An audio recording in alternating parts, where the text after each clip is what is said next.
Welcome to our global conversations here on Carib Explore Television. I am your host, Ian Boxer. Our Global Conversations is a program that discusses global issues through Caribbean lenses. On October the 7th, the military wing of Hamas launched an attack on Israel that left more than 1,300 people, including civilians, dead in its wake. Following that attack, Israel, with the support and encouragement of the US and other Western powers, has been retaliating, so far resulting in the death of over 2,300 Palestinians, inclusive of 700 children. Israel has also indicated that they will launch an attack on Gaza and have told over 1 million residents in Gaza to leave their homes and go to the south of Gaza.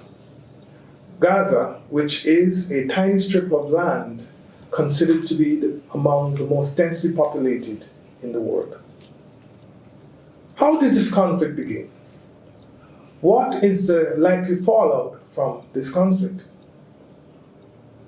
What can be done to bring peace to the region? Can Caribbean countries do anything to make a difference?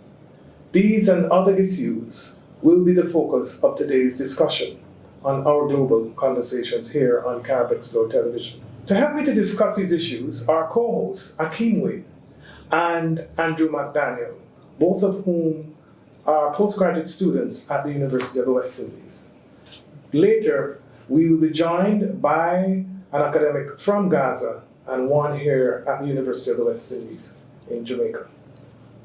Now, to my co-hosts, I know you all have been following the conflict in the Middle East, more specifically in Israel, and especially the conflict between the Israeli government, or Israel, and Hamas, which obviously includes the Palestinian people.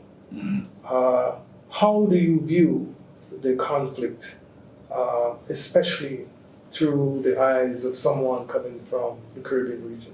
It's very unfortunate because, as we know, civilian lives have been lost on both sides. Now, one of the first misconceptions we want to get out of the way is that this thing is religious, because it's not.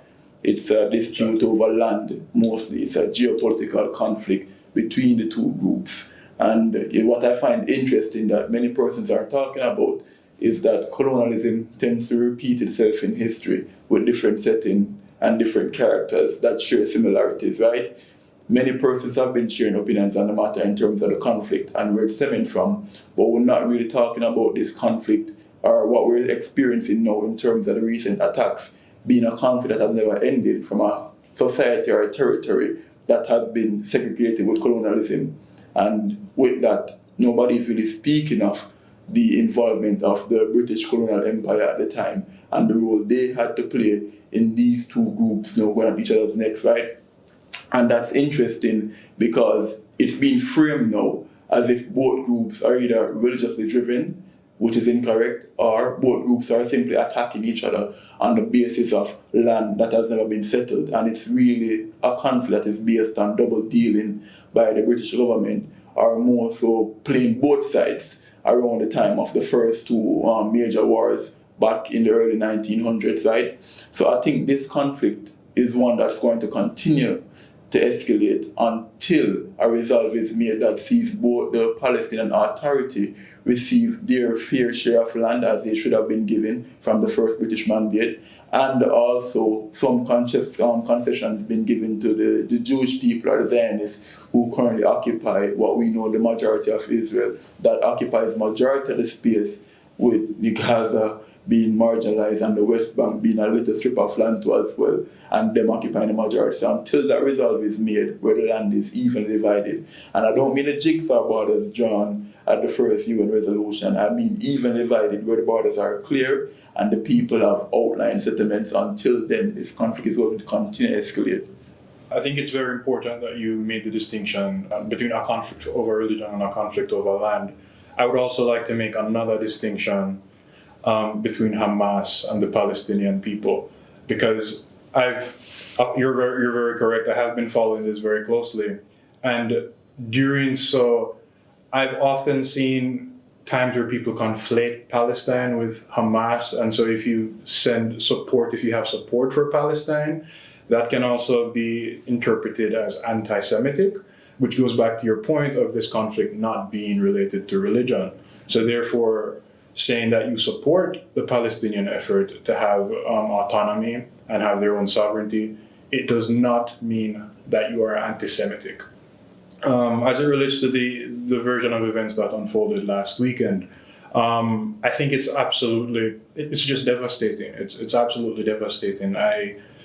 Even though I stand with Palestine, and even though I believe that Palestine should have self-determination, I believe that Hamas, they're just a vile group. It's just absolutely awful what happened. And Israel certainly does have the right to defend themselves under Article 51 of the UN Charter, but they also have the responsibility, to ensure that they do so in a manner that is in line with international humanitarian law. And so I'm very annoyed with the fact that they've taken positions to cut off food, electricity, and water. That under the Geneva Convention is in line with collective penalties under Article 33 of the Geneva Convention, which they ratified in 1951. And so I think that in their response, it has to be more targeted towards Hamas, and it has to be proportional. Proportionality is a big part of self-defense. It cannot be a case where you're responding to Hamas and you're killing thousands of Palestinian citizens. And so I think there has to be responsibility in that regard, and the United States and the West must hold them accountable. They must be held accountable in that regard. You wanted to respond? Yeah, because will they ever be held accountable is the real question here. But just to add to that point about Hamas and this idea that if we support Hamas, we're anti-Semitic, right? That can't be the case when we know Hamas to be a governance structure within themselves. The only issue is that internationally this group is not recognized as a government or a governance structure, but that's the point we're missing here in the entirety of all of this. The concept that is terrorism has been manufactured to describe this group, of course, to win support for Israel mostly, but we're not really talking about the fact that this group has largely been responsible for some social welfare in these regions in terms of Gaza and the West Bank, and contributing to the welfare of the people within the region, but you won't necessarily see that part of Hamas in terms of the governance structure. What you see is, as Ian pointed out earlier, with the whole military wing, you're not necessarily seeing the broader Hamas, which is the government in itself. And that's largely because they haven't been recognized on that level internationally. So I think that's the point we're missing. And until we get that point, we'll still largely be viewed as anti-Semitic if we support Hamas, not recognizing that this is a government in itself. It has the characteristics of a government. It protects the rights of the people it's supposed to be leading, but it's launching military attacks that's costing the life of civilians. And with that, the West is going to use the concept of terrorism to create this overarching umbrella that's describing Hamas as a whole and reducing them from a government to more so a military faction, causing innocent lives to be lost. Yeah, I'm not entirely sure if they command the support of the entire Palestinian people, because even though they do implement some social programs, but their rule in the last couple of years, it has been somewhat authoritarian. They have breached the human rights of the Palestinian people, and I was just referring to a statistic. I think over 50% of the Palestinian people actually, would prefer to be under the Palestinian Authority rather than Hamas. And so, while I take your point, that's just a contrary argument that I wanted to bring forth. I'm not sure if Hamas still commands the legitimacy. To quickly add to that, or to push back against it, is that Hamas was birthed from the Palestinian people. We keep seeing this group as separate from Palestine or persons living in Gaza or the West Bank. But this movement was birthed from the first Intifada. It was birthed from the Palestinian people. So that's where the first, seed for legitimacy was planted. from that uprising against Israel authority. So we have to remember that whenever we're framing Hamas and what it is, it's a reflection of the will of the Palestinians in terms of what they would have seen as a resolution to end this conflict that has been stemming from the early 1900s. It's a reflection of the will of the people. I'm just wondering if that still exists up to this point, especially now that Hamas has brought down hell and high water on the Palestinian people. I mean, of course, I'm not trying to delegitimize the fact that Palestine has the right to self-determination and all of that. But I think Hamas has taken it far too extreme, and any well-thinking government would certainly not slaughter innocent people in the way Hamas did. So I guess the point that I'm trying to, it's a complicated issue, and the way that it's presented in the media makes it seem black and white, when it certainly is not. Yeah, I think both of you have very important points. The question probably asked is, well, there are two. One, are liberation movements, do we have cases of liberation movements not having the sort of what is often called euphemistically by the military in more developed, in the industrialized world, collateral damage. Do we have instances where, as they are fighting for their rights, civilians are not killed in the process? And do we also have the counter? Do we have cases where governments go to war and do not kill civilians? In other words, and again, this is not an issue in terms of your point about whether or not Hamas legitimately represents or does not. The question is, in an environment of war, isn't it likely that civilians will be the first ones to feel the brunt of that war? And whether that war is being perpetuated by an ostensibly terrorist organization, however defined, or by a legitimately elected government, i.e. the United States in Afghanistan or Iraq, where numerous civilians were killed, tens of thousands of civilians were killed. So I guess, isn't here the basic problem that we have a war between two groups, both of whom are seeking to present themselves as having legitimate right for existence. And once you have that conflict, civilians are the first to perish. Yeah. Don't we have, ultimately, that's the issue? Yeah, I take those points. I suppose the distinction for me is the way in which Hamas went about it. For example, just opening fire at the music festival and just killing a bunch of innocent people in that regard. If we were to take a contrast to, let's say, the Yom Kippur War, when Egypt and Jordan, I believe, when they launched their offensive on Israel, their major target was military sites. Of course, we always expect collateral in war, but in the case of Hamas, it seems that they're so let me push back against that. If I take a bomb, if I have 2 soldiers in a building, and I have 10 children, and my target is those 2 soldiers, and those 10 children are killed, from a philosophical or even from a moral standpoint, what's the difference? The difference is the intent, I would say. So, for example, Hamas, their intent was innocent people in this regard. So there were no soldiers at the event.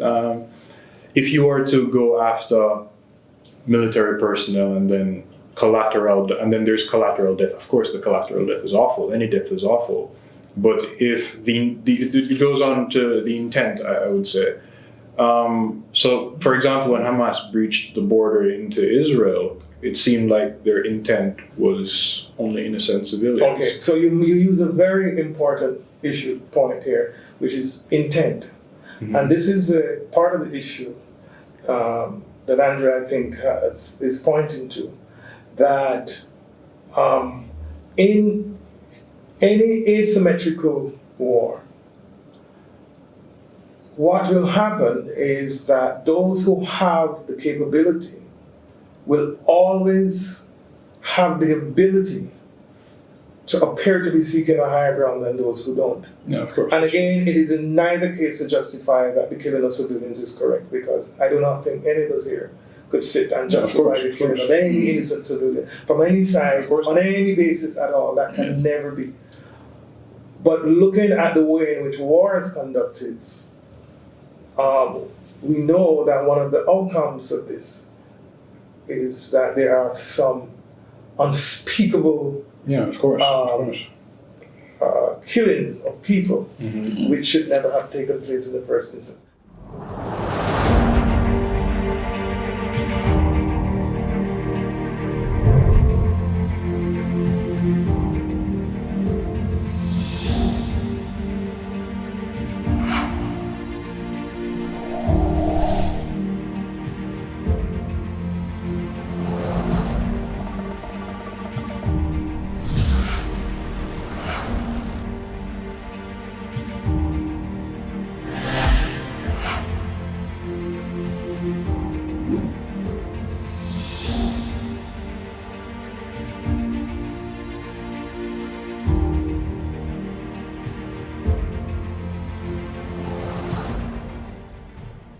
Come journey with us as we explore the life and science of the Caribbean and its diaspora. I am Ian Boxall. Welcome to Carib Explore.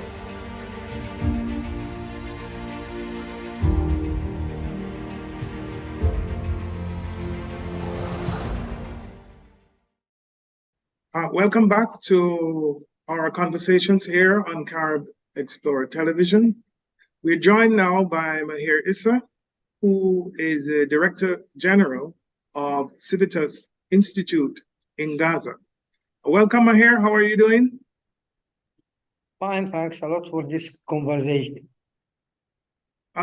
We know that we're joining you at a very difficult time by you telling us about your institute, the type of work that you do.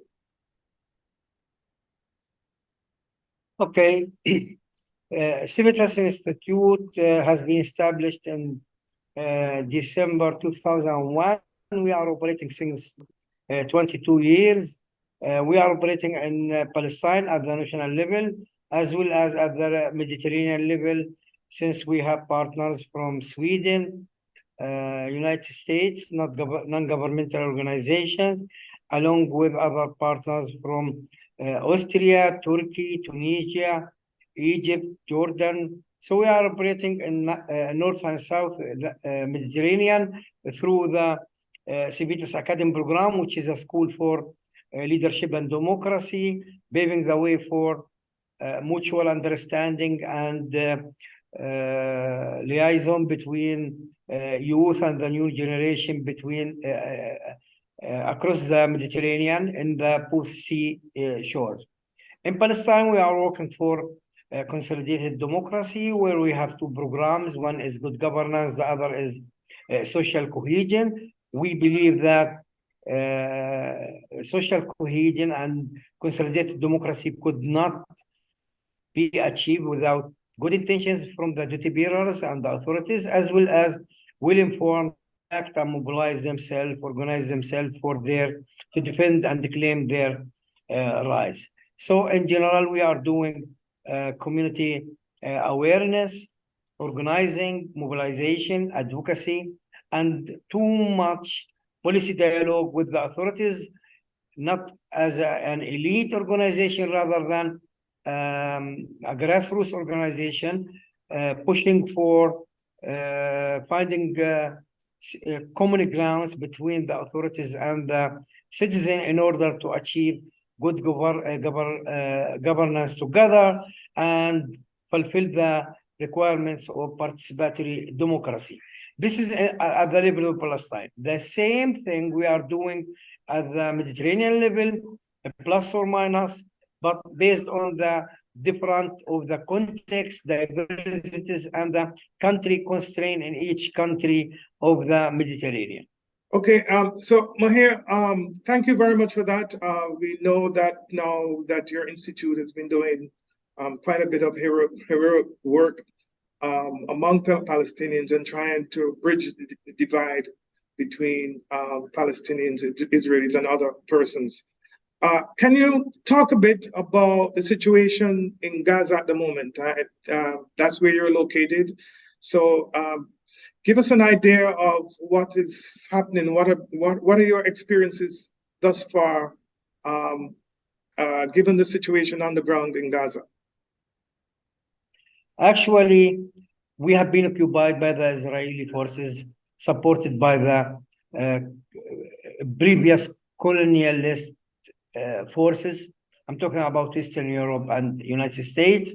After establishing the PNA in 1993, which was not agreed on or have full support from the majority of the Palestinians, the Oslo Agreement did not lead to anywhere, where the two-state solution was not achieved, which is the international community, including the European Commission, the EU means, and the United States, and the Quarter Committee. Anyway, so this led to the Second Intifada started September 28, 2000.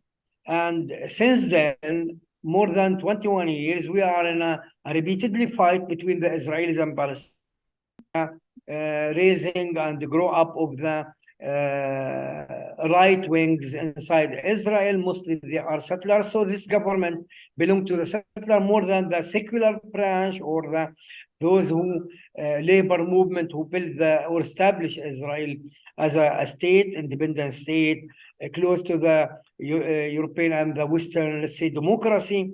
And this led to more clashes on the ground, especially after the evacuation of Gaza by Ariel Sharon in 2005, that lead to holding the second election for the Palestinian, where Hamas movement has won that election, which was not recognized neither by the political party ruling at that era, which is Fatah, with a lot of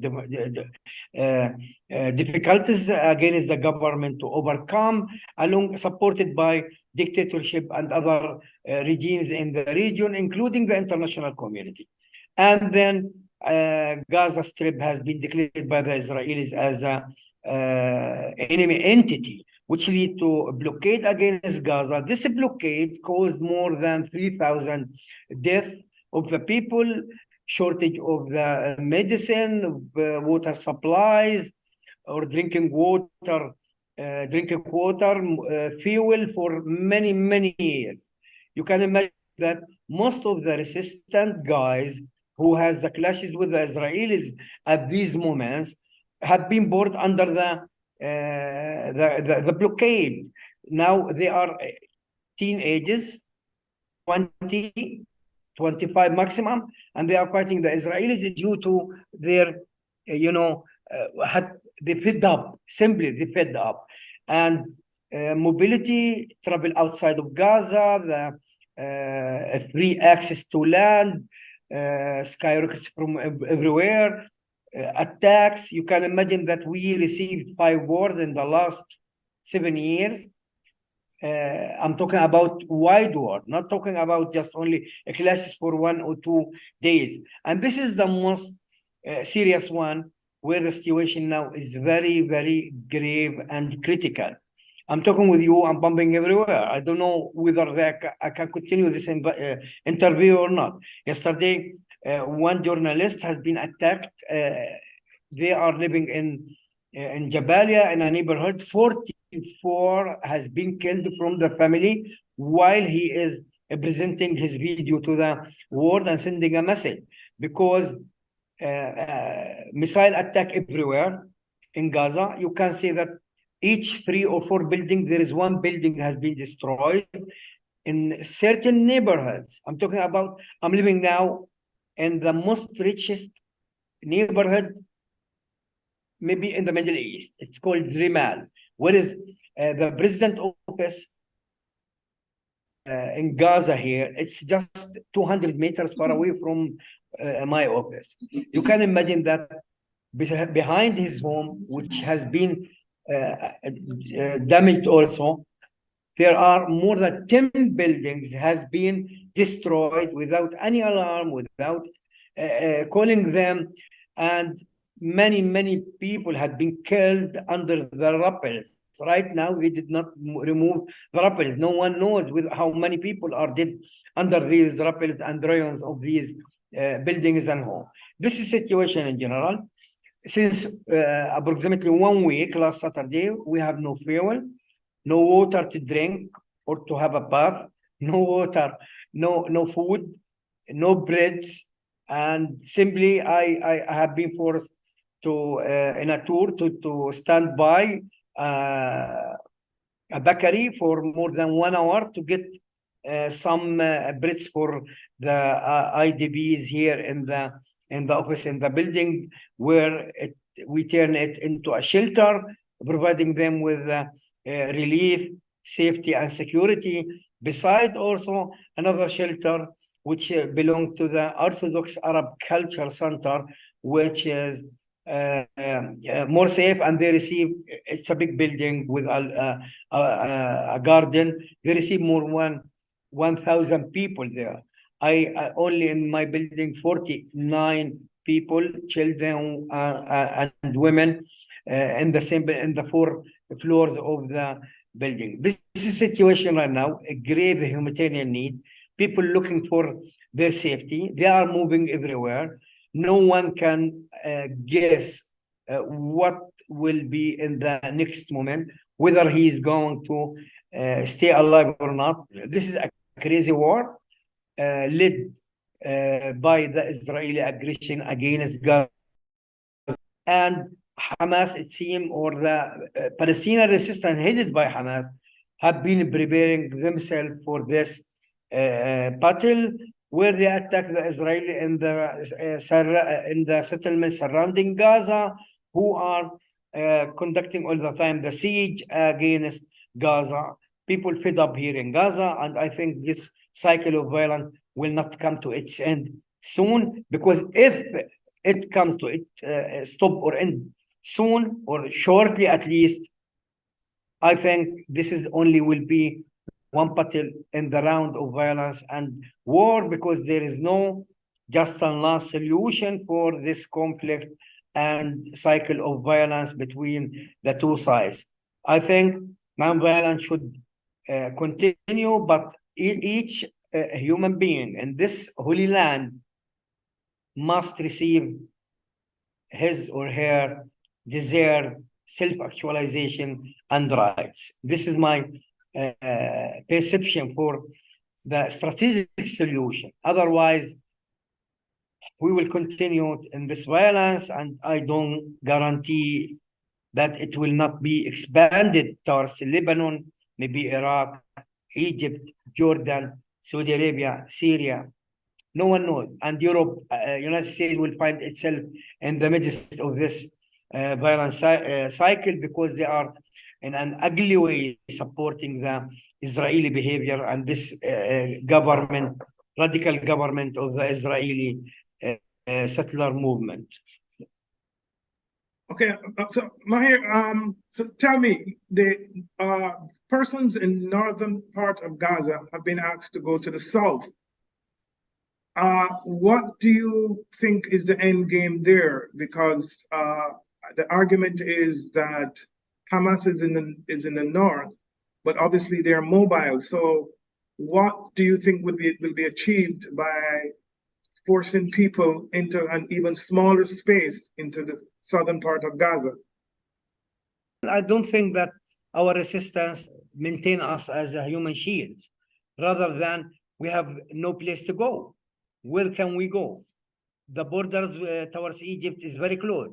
Moreover, if certain vulnerable groups like females and children, we would like to protect them.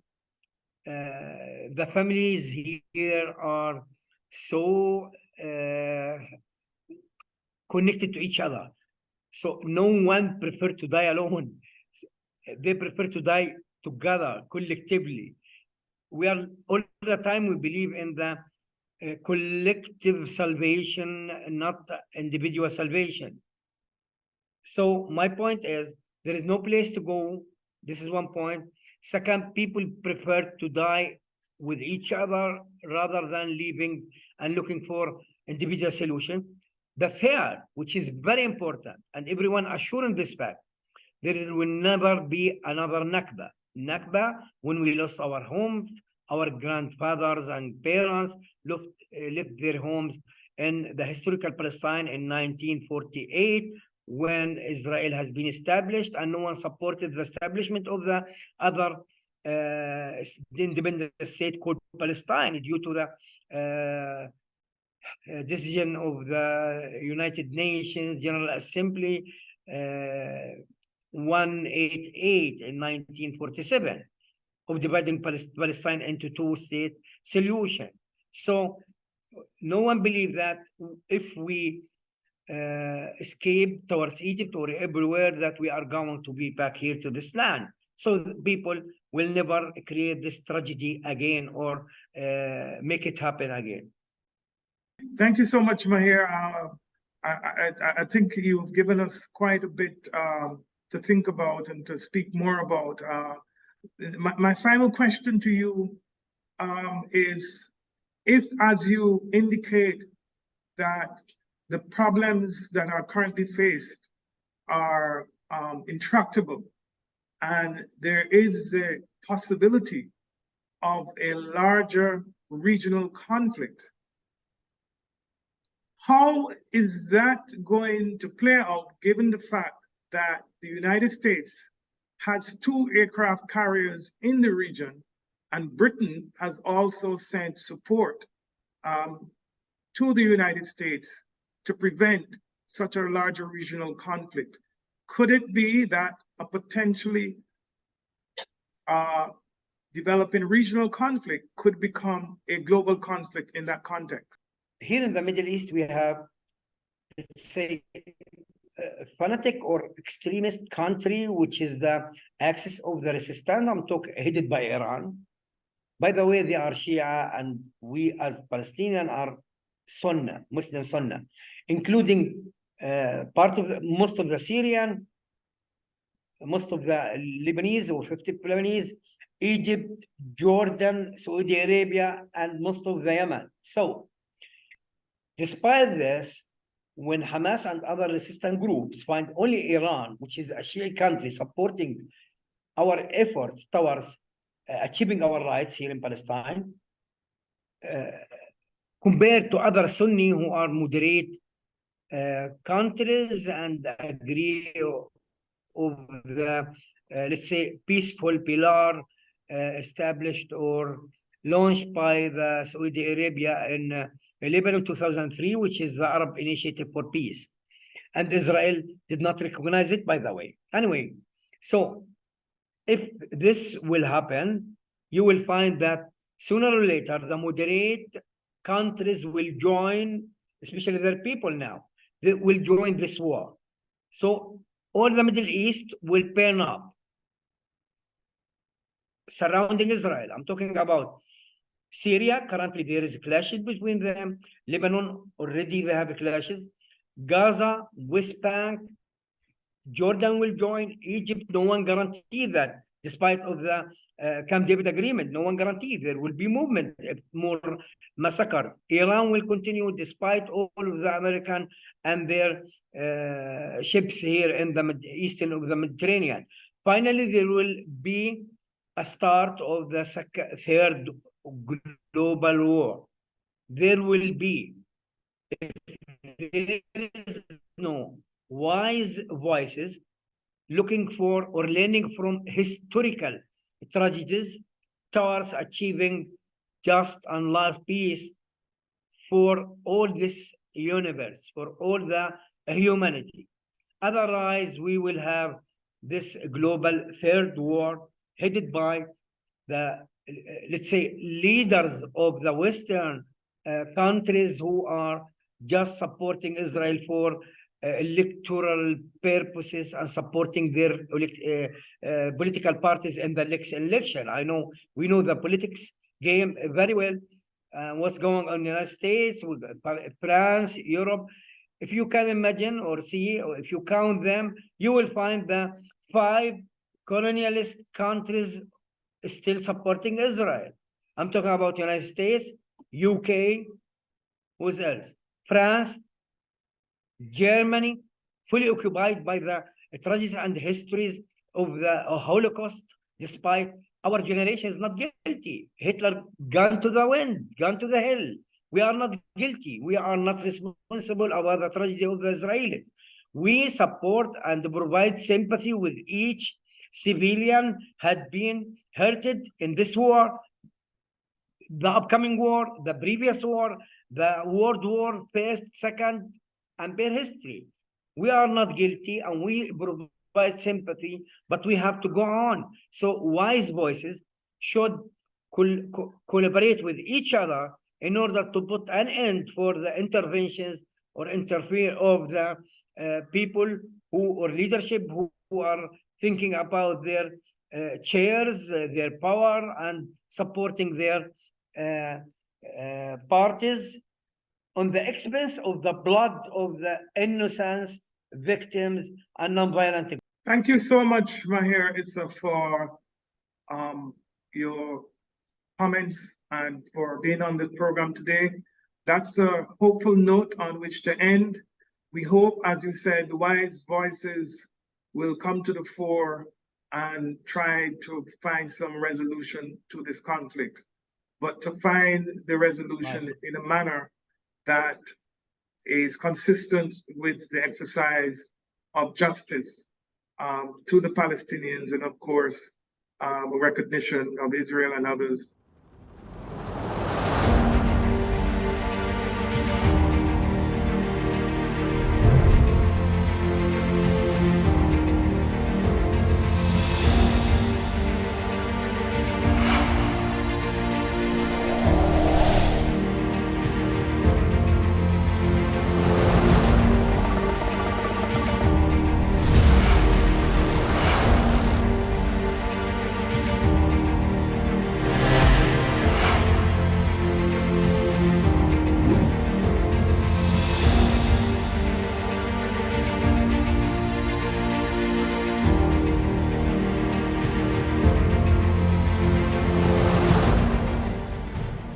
Come journey with us as we explore the life and science of the Caribbean and its diaspora. I am Ian Boxall. Welcome to Caribbean Explore.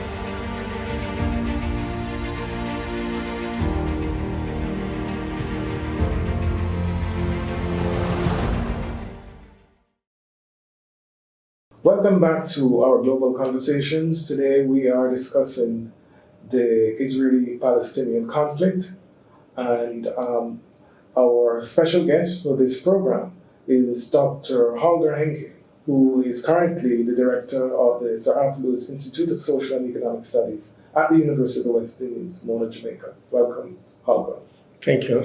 So, Holger, you've been listening to Mahir Issa out of Gaza, and you've also heard the discussion between our co-hosts, Akeem and Andrew, and they've raised a number of issues. But I want to focus on something that Mahir spoke about towards the end of his discussion, in which he intimated the likelihood that this current conflict can become more than a regional conflict, and it could become a global conflict, given the fact that we have two Western nations, in particular the United States, which has the largest military in the world, having two aircraft carriers stationed in the Middle East.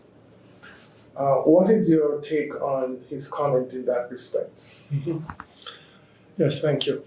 Let me start first by making three framing caveats before we get into that, Ian. First of all, I'd say what we're currently witnessing for repeated time, not the first time, is on a human and humanitarian level absolutely horrifying and terrible to watch. Secondly, I would say, and that's a related point, both the Israeli people and the Palestinian people have to have their basic humanity recognized in anything that's being discussed or that's being done or that's being negotiated going forward. If we don't have that basic humanity recognized as a starting point, then we're already on an uneven playing field. And then thirdly, I would say, given where we are after 75 years or so of the existence of the State of Israel in what used to be the Palestinian homeland, in what further back in history used to be also Israeli or Jewish homeland, way back in history, we have to recognize that at this point, the State of Israel has a right of existence, as well as the Palestinian people have a right to be where they are in that land. Now, with regard to your question to what Maher brought up, I would say, well, number one, the first point I would make is in these 75 years or even longer that we're seeing conflict in that region between Israeli Jewish people and Palestinian people, we certainly have an increasing radicalization in both the camps going on, to where, as I think Maher said, if I heard correctly, there's a certain intractability now of, where things are, who is right, who is wrong, and how do we even start to think about solutions.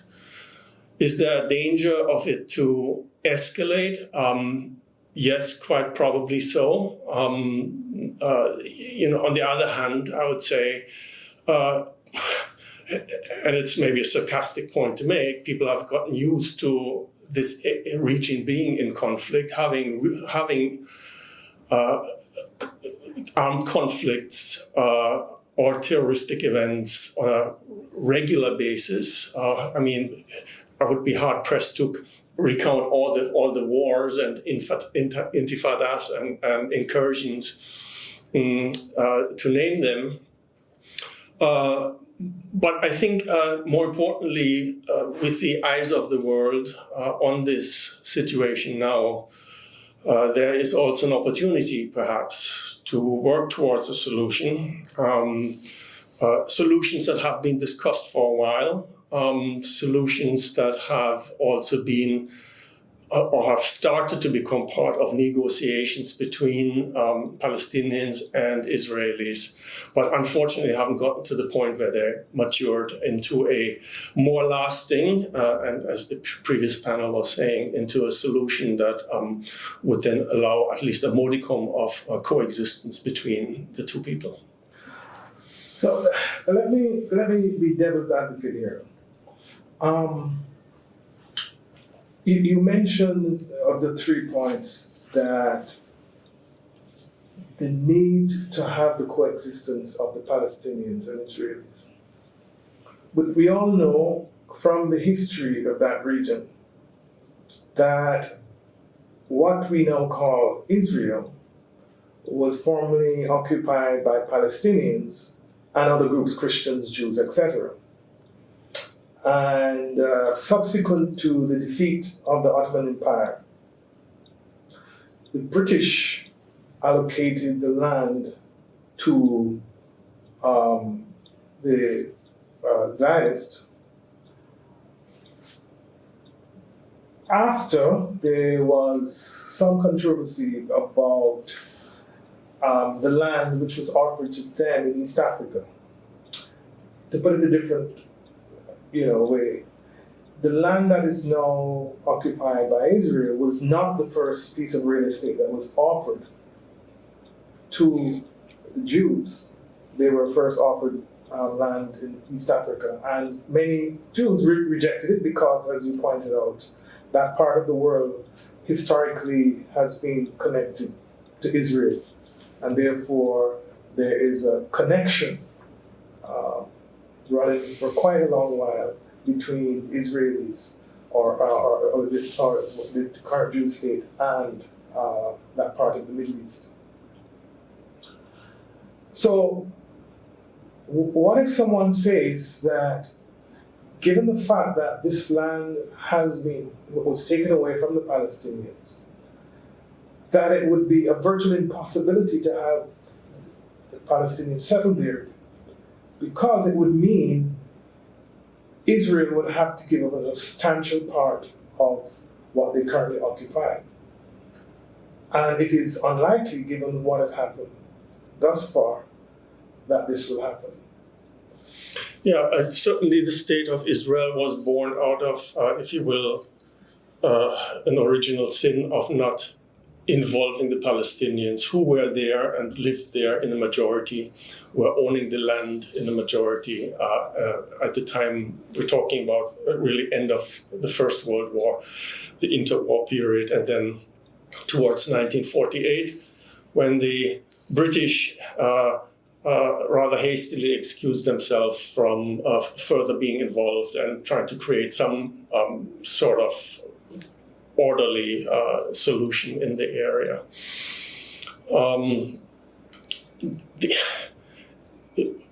I'm not sure where to start with that question.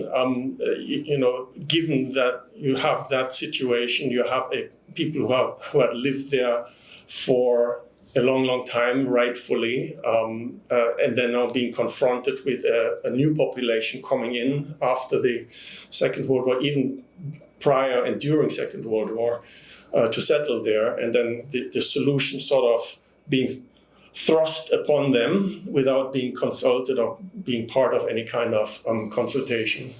So yes, it's very difficult to see anybody, and the Palestinians certainly, and that's part of the problem, I'd say, that there has been, particularly among these military organizations, going back to the PLO, looking at Hamas, Hezbollah in Lebanon,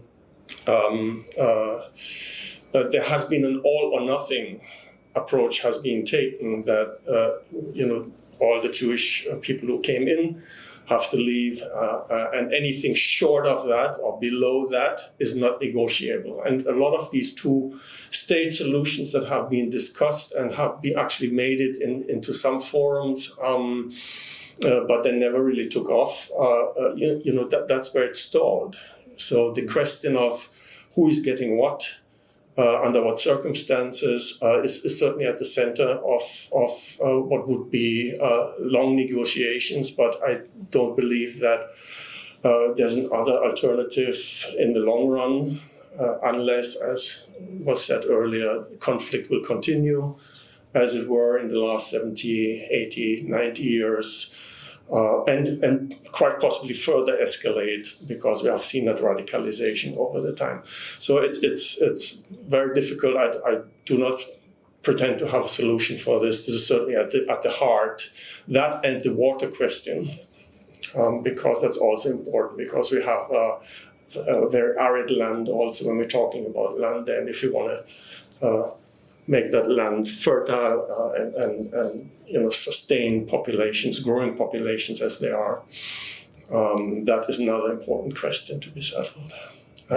In addition, then, of course, the question of the neighboring states and their involvement as well. We know the economic background to this thing, in the sense of the occupation of land and what it meant for the Palestinians, or the native Palestinians who would have occupied the territory long before the entry of the Jewish people from Europe, right? Mm-hmm. And that would have been their capitalistic intention, which further led to this kind of strategic division of the land, which is they went in, they purchased land who the native Palestinians were farming on, and eventually evicted these individuals from the land, and that would have created early tensions between both groups. Now, with that economic background, right, and them dividing the land that early, what's interesting to know now, beyond all the ideas of terrorism and these attacks and the conflict that has been searching from however long, what we need to know now is more so the economic factors. So what I want to ask you is, what are the current economic factors driving this thing? And you mentioned the point about water, but beyond that, how has the economic relations between both the Palestinian Authority and the Israelis have affected this conflict or escalated it to where it is right now? Good question. I'm not sure if I have the answer for that. The way I look at it is this is a question over, selfhood, peoplehood, I don't like to invoke the notion of nationalism. It's one of those isms I'm not really into. Yeah. But certainly the question of peoplehood, selfhood, and then the right to be where you are or where you conceive to be your homeland. And so it comes back, I think, not so much what is generated in the land from the land, in my mind, though that may play roles at other levels. But I think it's fundamentally a question about, being a people, recognizable, having a homeland, being able to rule yourself within that land as an autonomous group with your own government, etc., to develop whatever economy you feel you want to have and able to sustain. So it comes more back to question of rights, human rights, basic rights, and the question of freedom. Yeah, definitely. Let's call that word out too. Yes, the only reason I ask question is because the man's capacity to earn is always a driving factor in any conflict. The capacity to earn and the different things that you're losing in terms of economic capabilities, and we know the Palestinians to have lost a lot with the entry of the Zionists in the region in terms of the ownership of land especially, which is very important because they don't lose the political autonomy or the result of the first Arab-Israeli war, which saw Israel acquire more land than was agreed to by the UN. That wouldn't have happened if the Israelis had never entered into these Palestinian territories and acquired these lands with capitalistic intentions and farmed those settlements and evicted the Palestinians and marginalized them basically. So the man's capacity to earn has always been important in this conflict from day one. Right, Lebanon was a very wealthy place at one point, and then deteriorated into conflict, violent conflict. Not least without the involvement of the PLO, by the way, who was stationed there and had large numbers of Palestinian refugees in Lebanon. But then was able also to come back to some extent, Lebanon, that is. So in my mind, the first precondition for any kind of economy is that you need to have some modicum of peace, some sense of where people can plan going forward, organize themselves, both politically and economically, before I even get to that question of, what kind of economy, how viable is it? Yeah. We're running out of time, but there are two things I wanted to put on the table which maybe you can address. The first one is this notion that if we look really at the roots of this crisis, one can say this is really a European crisis, created crisis. By that I mean the treatment of the Jews in Europe led to a situation where Jews had to leave Europe in order to find somewhere of safety. And it was the British, led by the British and other European powers, I think the French were involved, in sort of creating a land for Jews, but outside of Europe. In other words, isn't this a case of exporting the problem that was created by Europe, and especially after the Second World War? Yes, we understand the connection of the Jews to Palestine historically, but essentially the point that one has to see here is that we're talking about people who were oppressed across many European countries, then have to leave Europe, because Jews were in all of these countries. They were in Russia, they were Germans, they were Polish. In other words, they might have been Jews, but they were part of different countries. And because of their oppression, then they had to go and find somewhere in which they can say, this is ours and no one can oppress us. So to solve that problem, what Europe did was to find a space and put them in, and as such, export the problem. And then one can say almost wash their hands of it. And so what we have is an attempt to export a problem which created another set of problems, and still not recognizing that that problem was created by them in the first instance and that there is a moral obligation to resolve it. How would you respond to an argument such as that? Well, I think that's one way to look at it, but we have to remember also that there was a moment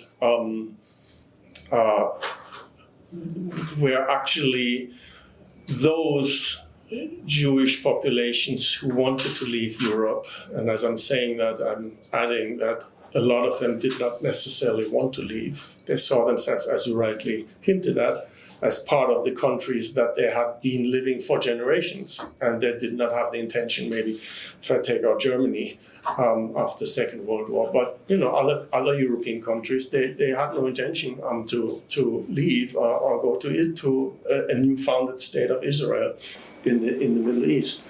And then there was a moment also when Britain actually did not allow those who wanted to leave Europe to actually go to be established or just newly established the state of Israel. In fact, there was a time when many Jews wanted to even enter Britain, and Britain did not want them there. It certainly also goes back to the beginnings of Zionism and Theodor Herzl. And again, really to a population that has also been a diaspora population out in the Jewish-Roman Wars, became a diaspora population across Europe and other places. Actually, even as far down as in South Africa, where you have black tribes, black people who genetically are to be connected to Jewish populations. So that they were thrown out of their homeland, obviously very time ago, and then were not just settled happily in all these European places, but were persecuted over centuries. Just poisoning the wells, having secret negotiations and deals, banking system, etc. All these stereotypes that evolved over a long time.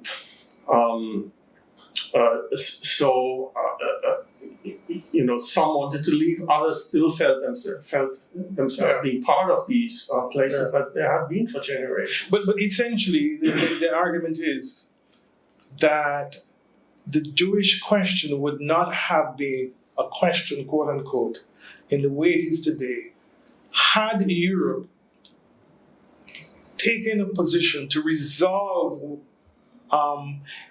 even those Jews who wanted to stay and resolve the issues surrounding the persecution of the Jews, especially those who wanted to stay there. Many were forced to leave. Yes, some wanted to leave, but I think that the majority of them were forced to leave given the level of persecution that was happening. So I guess the essential argument that I'm making here is that there is a responsibility, not simply one based on international rule of law, etc., but given the historical link between the creation of Israel and that movement of people from Europe, that Europe has an obligation to resolve this matter and resolve it in a way which acknowledges its complicity in forcing Jews out of Europe into Palestine, but also in recognizing that by doing this, an injustice was also created against the Palestinians. If we accept that there is a moral obligation, the question is, where is the leadership? Where is the leadership across Europe or elsewhere that is seeking to address the issue in this manner? The idea is that one of foreign policy, whereas public opinion becomes key, because the leaders, as we know in the Caribbean, usually act autonomous because Caribbean nationals are persons, and the general Caribbean populace, we generally tend to not know much about what happens outside of the region, especially in a conflict that's close to the Middle East like this. We tend to not have all the resources to really form strong opinions on it, to really push the government into taking more assertive action. So they usually take a very diplomatic stance because we don't have that. But once Caribbean nationals become more assertive in the sense of how we lobby the government, and the different governments can come together and form a united stance against any level of injustice against Palestinians or against persons in Israel, once we can form that collective in terms of that push, then maybe a domino effect is in place where we can now push Caribbean leaders to form a collective stance, and they in turn can push the big brother up top who controls most of the switches, which is the United States of America. Once Caribbean leaders can collectively come together and maybe even join with Latin American leaders and allow, or let me say, push the US into taking more assertive action in regards to overseeing negotiations between Israel and Palestine, then that would have been the most reasonable solution in terms of what we can do. But until the public becomes more knowledgeable, then Caribbean leaders will try to take a very diplomatic stance in the sense of this has nothing to do with us, let's just ask for peace and call it a day. Yeah, no, I think the Caribbean is at an interesting crucible in that regard, with being able to identify both with the Palestinian as well as with the Israeli issues and history. Question of repatriation. Zionism certainly resonated with what Marcus Garvey was thinking about, and certainly what Rastafarian some are still talking about repatriation. So there is the opportunity for a lot of, and then also being a construct the Caribbean that came out of a colonial experience with European powers involved, Britain once again, as it were, France, others. And then the location geopolitically with the United States. Interesting intersection, I think, to at least through the United Nations, I would say, become some sort of honest broker and speak on, from a position, from an engaged yet relatively objective position to sort of, push, for example, this two-state solutions, reinforce the voice of Palestinians worldwide.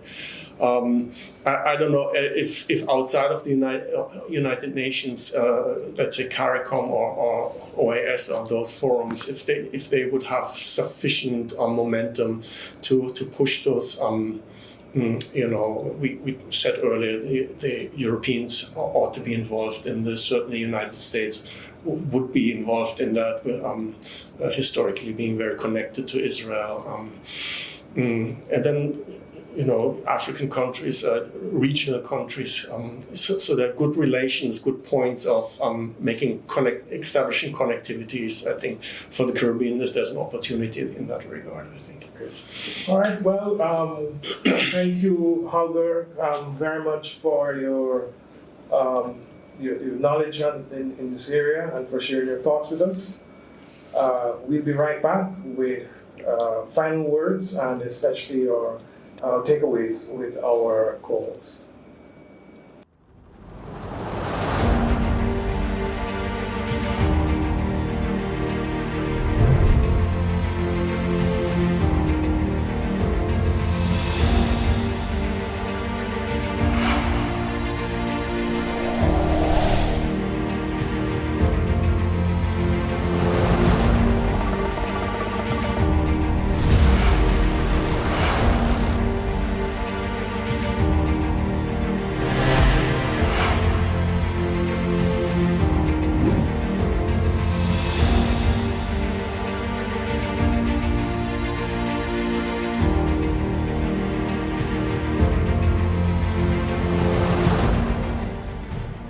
Come journey with us as we explore the life and science of the Caribbean and its diaspora. I am Ian Boxall. Welcome to Caribbean Explore.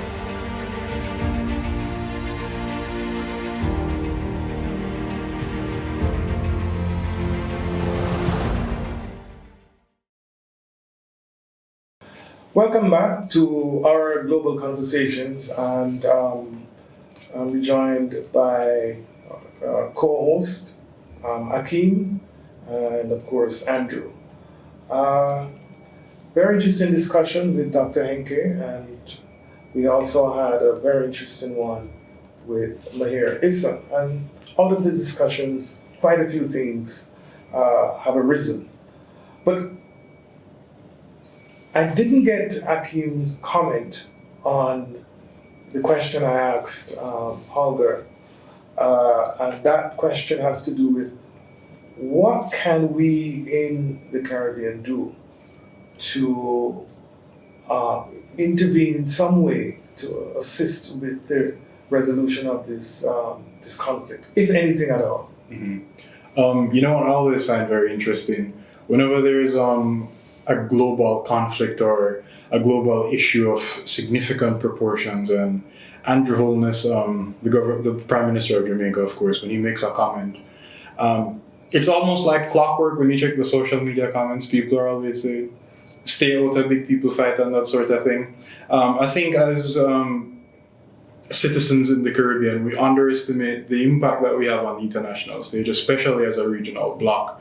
I was very supportive of CARICOM's official position on the matter, where, of course, they expressed their regret for the loss of Israeli life, but they also underscored the importance of the responsibility that Israel has in their response to ensure that they minimize the collateral damage as much as they possibly can. So yes, I do mirror what Andrew stated. As a regional bloc, we must pressure the powers that be to ensure that Israel acts in a manner consistent with international human rights law. Now, to counter that argument, I'm a little bit skeptical at how that lobbying may be, because Israel, they have a powerful marketing. Their marketing, their public relations is powerful. The influence of American Jews within America, it's absolutely powerful. The influence of Jewish-led lobby groups like AIPAC, for example, the American-Israeli, I believe it's the Political Action Conference. The power that they hold is immense, and so I fear that if we were to take a stronger pro-Palestine purview, that we too may be soon labeled as anti-Semitic, because that Israel adopts a very "if you're not for us, you're against us" mantra. And so, even though I do think the Caribbean must use their power to lobby for the Palestinian people, and also underscore the importance of life and the importance of both Israel and Palestine to exist, because at this point we can't deny Israel the right for existence. They've been around for decades now. We can't deny them that right anymore.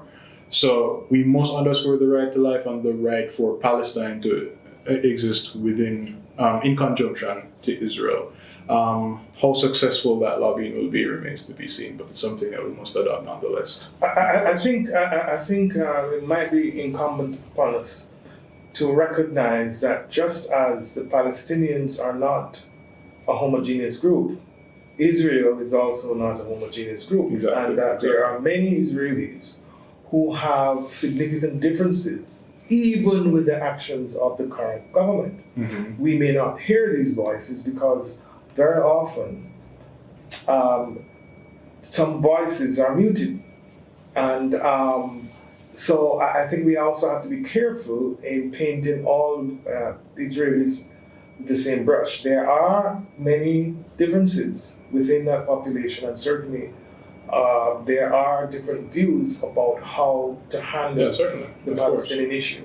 So therefore, I think a part of the point that you might be making, and I think it was implicit in Mahir's point, that we can seek common ground with people who at least share certain views, and there are many Israelis who also support the existence of a Palestinian state, and who believe that the true basis for negotiation is what happened prior to the 1967 war. And therefore, when one talks about boundaries, it should be prior to that, right? Of course. So I just wanted to make that point. I'm going to get to the takeaways, but one last question for both of you is that how do you respond to a criticism that I've seen? I think we all have seen it on social media aimed at the US government. And the criticism goes like this, that historically the Democrats have exhibited a more humane approach towards oppressed groups. However, that seems to have disappeared with this conflict, where it would seem that the US government, which is a Democratic Party establishment, which is led by a Democratic president, appears to have given Israel carte blanche. How do you respond to this criticism of the current Biden administration? It's important, based on the point Akeem raised earlier about the Jews having powerful marketing. Exactly. I want to rephrase that by saying the Jews have power in the market. And it goes back to the point I mentioned earlier about who controls the dollar, controls the power, just the same as how he controls the gun, usually controls the power as well. But the Jewish people in America, and we know them in terms of the political action committees that they have and the power that they have in terms of the strength of lobbying the government and the type of sway that they hold over the media, over different financial institutions.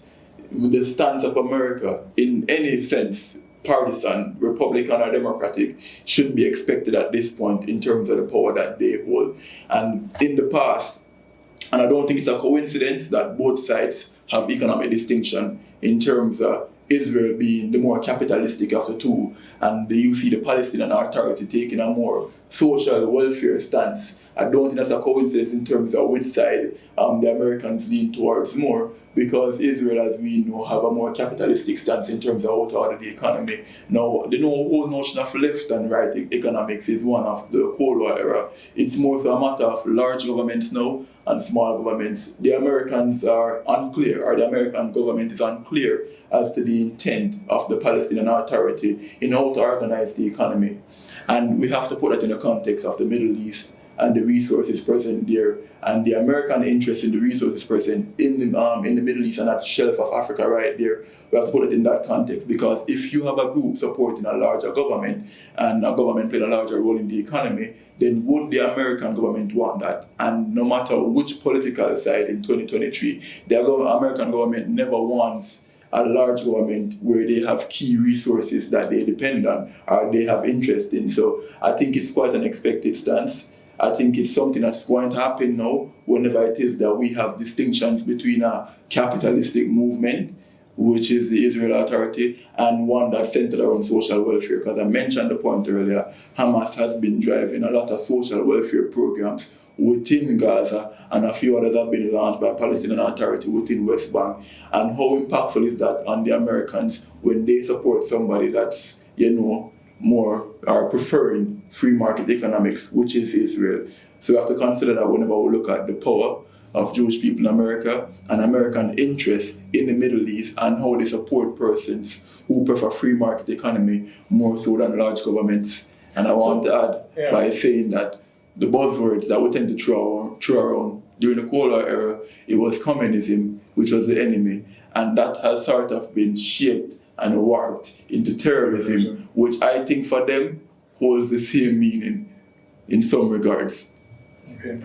So my takeaway from what you said, given the question that I've asked, is that essentially it doesn't matter which party holds power, since there is an establishment that has a certain set of objectives, and those objectives will be pursued whether or not it is a Republican or Democratic Party. Yes. Okay, so that's one takeaway that one might argue, based on what you're saying, can conclude that what you're saying is that whether or not there is a Democratic or Republican president, the response would have been the same thing. And that is to say, to be completely supportive of Israel, even ostensibly at the expense of Palestinian rights. Yes, the distinction of left and right has been erased over time, and the Democrats, similar to what we're facing here in the Caribbean, it's really harder now more than ever to really point out economic differences but what about between the progressive parties. wing? The Democrats have always had a progressive wing, which was humanistic, and you see some of that reflected in the comments of Cornel West, who is a support of Israel, but has been very strong in condemning what he sees as excessive responses by Israel towards the Palestinians. What about that wing that has historically been part of the Democratic Party? Has that progressive wing disappeared? Are we seeing the convergence of, as you said, left and right, and what differentiates them are various rhetorical stances without any strong ideological differences essentially between them? Yes, we're seeing more so the economy playing a greater role in terms of the stance more than the impact on human rights. And I think that's one of the biggest criticisms that the United States of America face right now.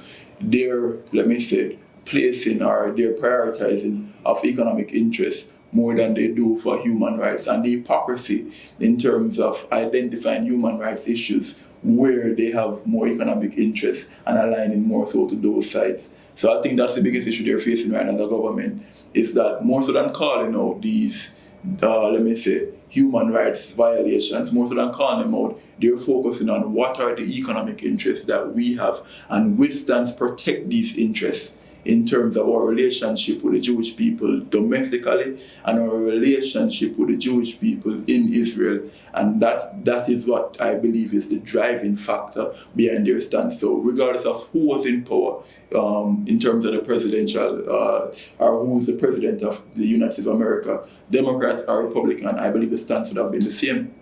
Okay. Hakeem, what is your takeaway with regard to I think I'm inclined to agree with that. Even though the Democratic Party has I won't say historical because their rights, their record during the civil rights movement was absolutely abhorrent. Yeah. But even though now in contemporary politics we attribute the Democratic Party to have more humanistic and a more humanistic approach, I think the case of Israel has always been an outlier in that regard. It's always been a special case, particularly not only because of the Jewish economic interest, but because of the Jewish electorate. Any stance taken by any government in the US, which is even seen as marginally against Israel, would be considered political suicide.